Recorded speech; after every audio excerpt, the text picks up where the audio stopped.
Today, I want to talk about the difference between a will and a trust.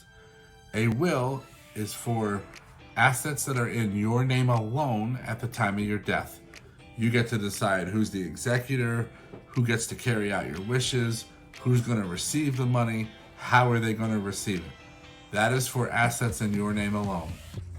A trust is a living document alive today, once you create it, that will either be used for probate avoidance purposes, tax purposes, asset protection purposes, right? A lot of reasons why people do trusts.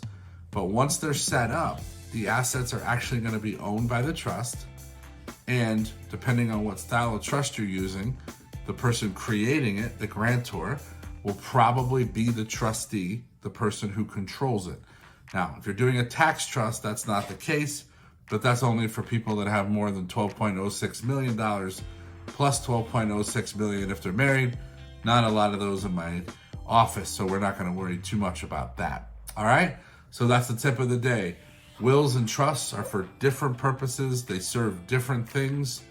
And if there is a trust in place, you still may need a will.